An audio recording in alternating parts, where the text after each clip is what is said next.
Alors, j'ai rien compris. Avoir des enfants avec ses amis ou collègues de travail, c'est une idée qui vous tenterait. Sachez que c'est un phénomène qui fait de plus en plus en France. Ça s'appelle être coparent. Ouais. En fait, tu vois, Daniel Moreau pourrait faire un enfant avec Bernard Montiel. Le pauvre. Pourquoi moi?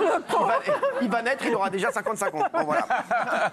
Et voilà, et donc ils ont un enfant ensemble, mais ils ne sont pas en couple ni amoureux. Ouais. Moi, je pourrais pas ça. N'importe quoi. Toi, on a vu que tu pouvais pas. Voilà. Non, mais c'est vrai que c'est être coparent. Voilà, c'est le nouveau truc. Voilà, c'est le nouveau truc du jour. C'est un petit truc comme ça. Je voulais parler de cette journée de Ligue 1 contre l'homophobie. Doit-on sanctionner les joueurs qui refusent d'y participer? Est-ce que vous avez vu, hier avait lieu la journée de lutte contre l'homophobie, organisée par la Ligue de football professionnel. 2 joueurs ont boycotté cette journée en refusant de jouer ou en cachant le drapeau LGBT sur le maillot.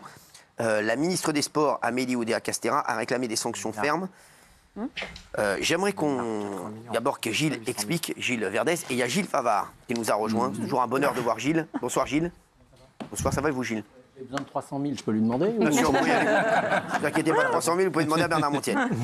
Juste, qu'est-ce qui s'est passé? Dans le cadre de la journée mondiale de lutte contre l'homophobie, les instances du foot français organisent chaque année une journée contre l'homophobie qui s'était mal passée l'année dernière, avec notamment des drapeaux arc-en-ciel qui étaient floqués. Certains joueurs avaient refusé de participer. Donc là, ils ont réduit la voilure, ils ont mis un badge et un logo, voilà, que les joueurs devaient avoir devant et ou derrière. Et il y a 2 joueurs qui ont refusé de s'associer à ça. Un qui est un Nantais égyptien qui a dit carrément « moi je ne joue pas », comme l'année dernière, il a refusé. Et un joueur de Monaco, on voit derrière vous, Mohamed Kamara, un Malien. Il y a Mostafa Mohamed et Mostafa Mohamed, le Nantais égyptien. Et Mohamed Kamara, le Malien de Monaco, qui lui a refusé de porter le logo, refusé. Non, il a caché le logo avec du scotch. Il a fait comme nous ici quand on a des marques. Voilà.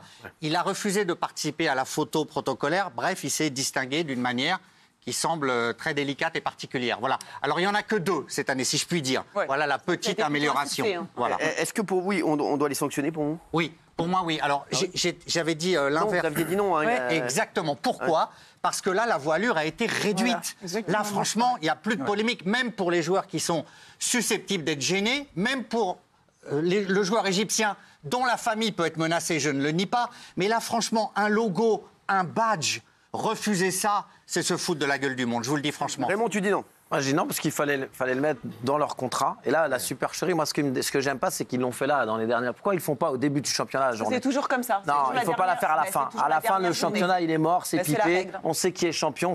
Les mecs, ils disent je peux pas jouer, j'ai mal à la cuisse. Ils trouvent des excuses pour pas participer. Il y en a qu'un, ça se trouve, il y en a qui ont dit qu'ils étaient blessés. Jacques, il va te le dire. Il y en a qui ont peut-être dit je suis blessé. Il y a plein de gens qui disent on a fait une petite erreur. C'est 80 millions par an. Oui, c'est ce que m'a dit monsieur derrière qui fait en calcul. 80 millions, vous allez prendre par an. C'est bien. Enfin, pour l'instant, je les prends pas. Restez chez vous. Dieu bénisse, ça là. Elle est belle, oui. Non, je disais qu'il y en a plein qu'on dit qu'ils étaient blessés ou quoi aux caisses. Alors que moi, cette journée-là, elle est si importante qu'elle soit, je l'aurais mis dans le début du championnat. Je l'aurais pas mis à la fin du championnat. Non, mais c'est pas le sujet. Bah si, c'est le sujet parce qu'il y en a qui trichent. Maintenant, si le mec il veut pas faire et comme Gilles a dit, ça réduit la voilure. Bah après, ils sont bien contents quand on fait des journées pour le racisme, des journées pour plein d'autres choses. Tout le monde est content de le faire. Et là, ils veulent pas le faire. Bah donc, mais ça... oui. Non, alors, parce qu'il n'est pas obligé, il n'est pas venu jouer au foot pour qu'on lui mette des trucs sur son maillot. Il vient signer un contrat avec un club. Dans ce contrat, il vient prendre son argent tous les mois. Il est bien content de prendre son argent. Et donc, il suit les règles de son club. Donc, quand son club lui dit tu fais ça, il le fait. Alors, mais si c'est un truc politique, il est contre. S'il ne veut pas mettre un truc de l'Ukraine, s'il ne veut pas mettre un truc... Alors, c'est pas tout à fait pareil. Gilles, qu'est-ce que vous en pensez, vous? Je pense un peu comme tout le monde. D'abord, je pense qu'il faut les sanctionner. Il y a le gardien de Clermont aussi qui a refusé de prendre la photo. Je voulais te dire. Ah oui. Il y a beaucoup de joueurs qui se cachent maintenant. C'est plus facile pour les clubs, mais je pense que à Monaco, le premier responsable, c'est le club. Parce que quand il sort des vestiaires, l'entraîneur, il sait très bien qu'il a mis un sticker pour planquer le truc. Exactement. Donc la première chose à sanctionner, c'est le club. Mais tant qu'on ne rentrera pas dans un système où la Ligue nationale mettra noir sur blanc sur les contrats, leur dira il y a une journée contre l'homophobie par an. Si vous ne la respectez pas, vous avez 1 mois de salaire d'amende qui ira directement à l'association qui protège ce genre d'association. Les joueurs ne comprendront pas. Alors ils diront qu'ils seront blessés, ils diront qu'ils ne peuvent pas jouer, ils diront tout ce que vous voulez, et ils ne le feront pas. Mais le principal, sur l'affaire de Monaco, les responsables, c'est Monaco. Et si la Brune ne leur met pas 1 million d'amende pour qu'ils comprennent une bonne fois pour toutes, ils vont continuer. Voilà, c'est tout. Oui, alors...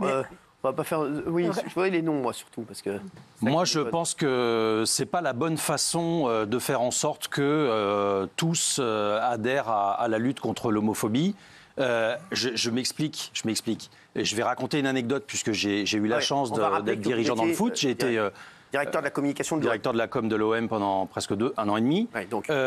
J'ai participé à un jury à Monaco sur des docs de sport. Et il y en a un qui d'ailleurs est passé depuis sur Canal, qui était fabriqué par des athlètes qui eux-mêmes étaient homosexuels et qui racontaient l'homophobie dont ils avaient été victimes dans leur discipline sportive, le judo, le rugby, etc., etc. Et à la fin de ça, on a rencontré... D'abord, on avait mis ce doc en numéro 1, je faisais partie du jury, donc pour nous, c'était évident. Et à la fin, le pari, pour nous, ça n'était réussi que si on pouvait faire en sorte que ce doc soit diffusé dans toutes les écoles de formation, auprès des jeunes, pour que ce soit sensibilisé de la même façon que les jeunes sont sensibilisés au racisme. Parce que pour ce qui est du racisme, il n'y a aucun problème. Alors que c'est un délit de la même façon, l'homophobie et le racisme. Mais sur l'homophobie, il y a un sujet tabou en réalité dans le foot. Et là, le résultat, la fin de l'histoire, c'est que ça a été très compliqué. Ensuite, moi, j'ai fait remonter cette idée à la Ligue. Et la réalité, c'est que ça ne s'impose pas naturellement, aussi bien dans les clubs qu'auprès des joueurs. C'est très compliqué. Donc, il y a un problème. Donc, moi, je ne voudrais pas que lui soit le seul à être sanctionné. Alors que, tu l'as répété, il y en a un certain nombre qui, de toute façon, déclarent forfait et donc n'osent pas dire qu'ils ne veulent pas participer à cette journée. Et donc, c'est pipoté de toute façon. 8 mois en tête. Il y en a plein, en fait, qui participent. Donc, je vais répondre. Le problème, puisque tu as travaillé dans un club, tu sais très bien comment ça se passe. Quand tu fais signer quelqu'un en début de saison, si tu lui dis, voilà, chez nous, il y a une journée contre l'homophobie, tu comptes faire quoi? Il dit, non, mais moi je machin et tout. C'est simple. Tu lui dis, écoute, on met un coup de pompe dans un bec de gaz, il en tombe 14 à la douzaine, des joueurs de foot, tu vas les jouer ailleurs. Et si tous les présidents de clubs se mettaient d'accord et n'étaient pas hypocrites comme ils sont à essayer de piquer le joueur de petit copain. Un club de foot, ça marche pas comme ça. Non, mais dis-moi, j'ai été un peu plus longtemps dans les clubs que toi. Donc je peux te dire que c'est une question d'hypocrisie dans les clubs. Bravo Gilles, mais lui dans la tête. Je vais répondre, tu as peut-être été longtemps dans des clubs de foot, mais quand tu as un mec que tu dois re-signer... Si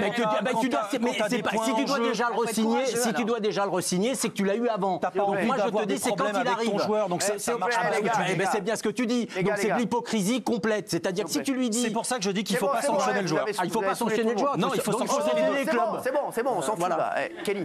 Je préfère voir ce qui est fait en interne par les sportifs, qu'on ne met pas beaucoup en avant parce qu'il y en a plein qui sont discrets, de voir ce qu'ils font vraiment dans la réalité des choses, plutôt que voir des joueurs qui vont aussi le porter de manière hypocrite et qui ne vont pas en penser une cacahuète. Et au final, ils vont le faire pour faire bien. Donc en fait, moi, je préfère la vraie parole et les vraies pensées, les vrais sentiments, plutôt que forcer des gens qui ne vont pas vouloir le faire en vérité. C'est tout. On va voir ce qu'en pensent les téléspectateurs.